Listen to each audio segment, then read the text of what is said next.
Thank you, ladies and gentlemen, for your warm welcome. I fear the applause at the end of my speech may only be half as loud. Right, so good evening, everyone. For those of you that don't know me, allow me to introduce myself. My name's Mark, and as you've probably guessed, Nick's just told you, I'm the best man. For those of you who do know me, you probably didn't think I'd get him here on time. So as far as I'm concerned, job done. Right, Nick and I have been good friends for many years, and friends like Nick are hard to find. So hard to find, in fact, that just this morning I had to look in 3 pubs and a wine bar. When Nick asked me to be his best man, I felt truly honoured. I questioned his judgment, but I felt honoured all the same to be part of this special day. But as they say, every silver lining has a cloud. And for me, delivering this speech is it. Before I start, I think I speak for everybody when we like to say how lovely the bridesmaids looked.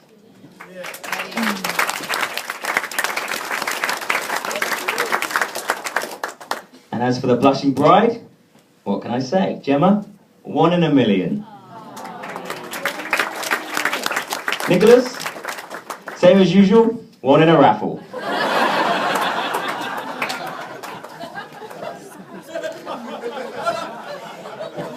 I first met Nick so long ago now that I can't even remember the exact year. But I do remember the place.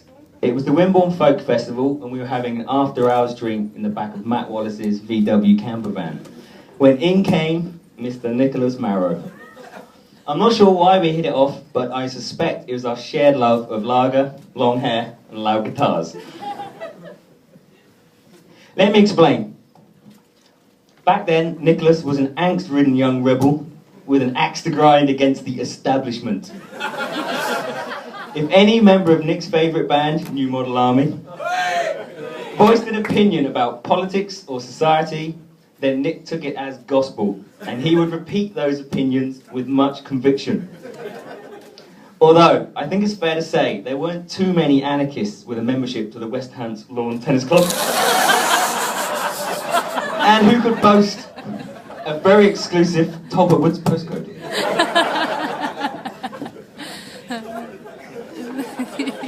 But fear not, our young middle-class hero was not going to let those mere details stop him in his quest. No, comrades, he was taking down the system from within. So, as I mentioned before, public speaking isn't exactly my favourite pastime. But I've been reliably informed by Nicholas here, having a few listeners will ease the pain. So, ladies and gentlemen, I stand before you today, quite literally fueled by a heady mix of alcohol and adrenaline. Which leads me neatly into my first story. Nicholas is a firm advocate of this technique, which he demonstrated superbly when he was the best man at Matt and Jen's wedding. Nick decided to up the ante a little, and a few listeners fast became plenty of listeners. After the speech, which went pretty well, if I remember, the adrenaline inevitably subsided, and our protagonist here was left with nothing more than alcohol coursing through his veins. A lot of alcohol. The final, vaguely coherent act committed by Nick was while sitting at a table with us, his friends. He managed to raise his pint glass to his mouth, down a pint with cigarette still in mouth and in beer. He then triumphantly slammed down his glass, spat out the now soggy cigarette, and then proceeded.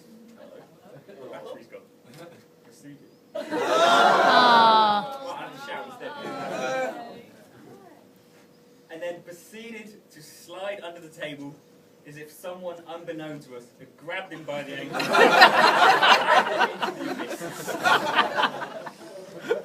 He did resurface later though, and was seen being pushed around in a wheelchair. The very accommodating staff at the rather posh hotel had provided Nick with transport for reasons that were threefold.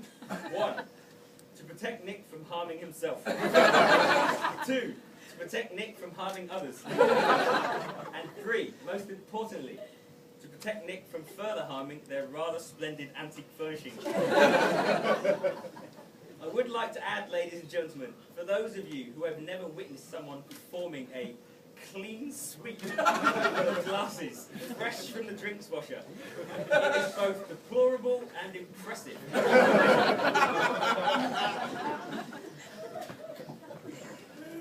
Caring, warm, selfless, patient, romantic. These are words you would use to describe the perfect husband.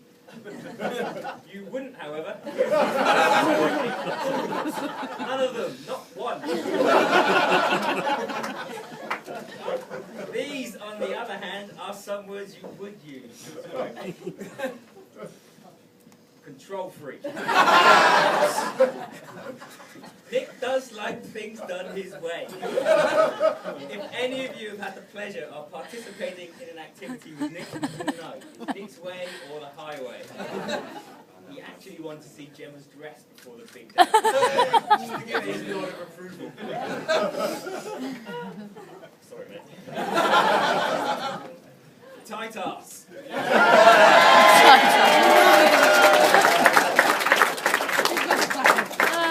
Getting Nick's wallet open is a bit like trying to prise open that last pistachio nut.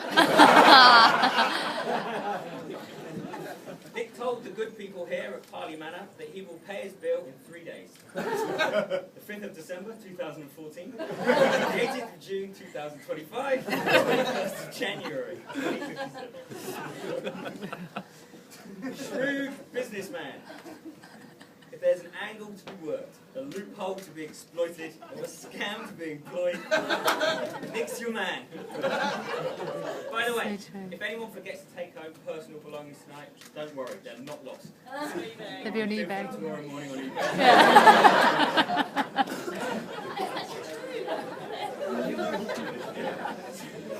Hooligan. Even though Nicholas was schooled at one of the South Coast's most expensive holiday camps, he's still not afraid to roll up his next slim-fit sleeves when necessary. Unfortunately, I've been away for a few years, so I had to ring Dorset to the police to inquire about Nick's recent behaviour.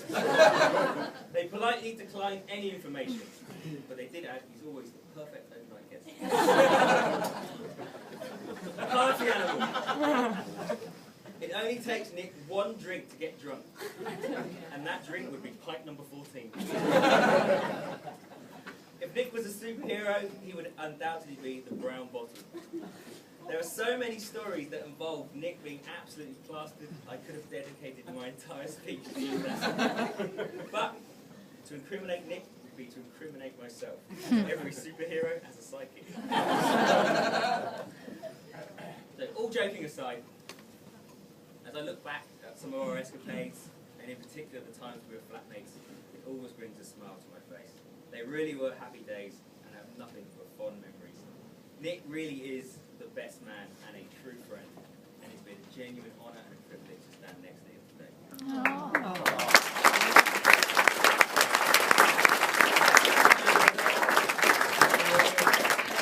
One of the perks of being friends with Nick is I've also had the great pleasure of being friends with Gemma.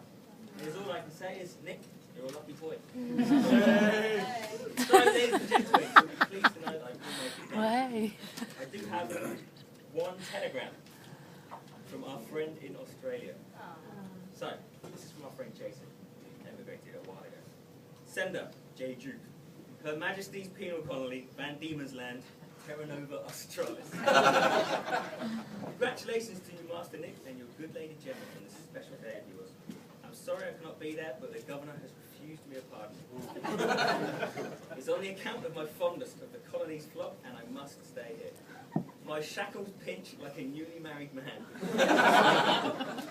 One day I hope to return to the motherland and enjoy both of your company again. Enjoy your day. Till the next time, Jason.